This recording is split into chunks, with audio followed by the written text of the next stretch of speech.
మన దేశంలో petrol diesel రేట్లు రాకెట్ కన్నా ఎక్కువ వేగం పడతా ఉన్నాయి.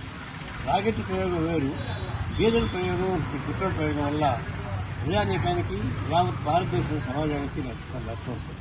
ఇక్కడ చూడండి, ఇది నగరి ఆంధ్రప్రదేశ్. ఈ ఆంధ్రప్రదేశ్ నగరిలో ఒక లీటర్ పెట్రోలు ₹117.89. అలాగే డీజిల్ వచ్చేకాడికి ₹105.50. ఇది దేశానికి ఎన్నికంట లేదు. ఇక్కడ పెట్రోల్ బంక్ ఉంది. ఈ పెట్రోల్ బంక్లో లేటెస్ట్గా ₹105.49 పెట్రోల్. డీజిల్ వచ్చేకాడికి ₹100.20. ఇప్పుడు ఈరోజు ₹2.5 పెరిగింది కూడా.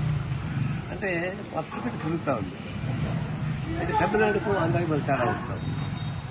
ఈ విధంగా పెరుగుతూ ఉంటే రైతులకు కానీ ప్రజానికానికి కానీ చాలా ప్రమాదం వస్తుంది. ఇది కాకుండా ఈ మధ్య 1 వీక్, ఒక వారంలోనే దాదాపు ఒక లీటర్ పైన ₹7 నుంచి ₹8 పెరిగింది మొత్తం కలిపి. మొట్టమొదటి ₹3, తర్వాత ₹1, ₹2.45 అట్లా పెరుగుతూ ఉంది. ఇంకా పెరుగుతుంది.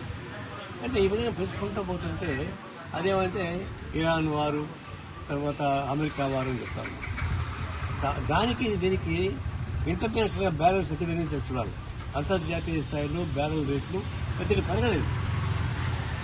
ఆ పెరగకపోయిన దాన్ని గురించి చూపించి పెట్టేస్తారు. ఏంటంటే కేంద్రం వచ్చేటువంటి విద్యుత్ పెట్రోల్ కన్నా అనేక రకాల సెస్సులు కేంద్ర ప్రభుత్వం వేసి పంపిస్తారు. ఆ రాష్ట్రాల వాళ్ళు స్థానికంగా సెస్ వేస్తారు. ఉదాహరణకి తమిళనాడు వాళ్ళు స్థానిక సెస్ తగ్గించుకుంటే మనం ఏపీ పెంచింది ₹10 తేడా వస్తూ ఉంది. అంటే సెంట్రల్ బాధలు, రాష్ట్ర బాధలు కలిపి నడుస్తూ ఉన్నాయి. ఇది కేంద్ర ప్రభుత్వం కంట్రోల్ చేయాలి.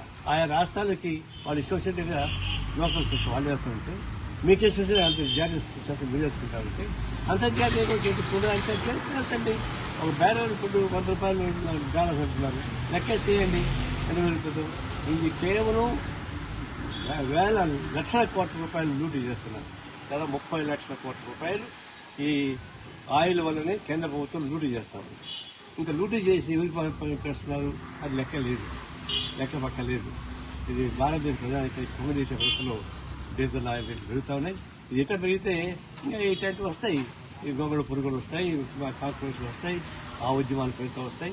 ప్రజలకు అసంతృప్తి పెరుగుతుంది. రకరకాల పద్ధతుల్లో ప్రజానీకంలో అసంతృప్తి పెరుగుతుంది. ఇది నివురుగిప్పు నిప్పులాగా ఉంది. చెలగాట ఆడబాక చెప్పేసి రాష్ట్ర కేంద్ర ప్రభుత్వాన్ని హెచ్చరిస్తాను.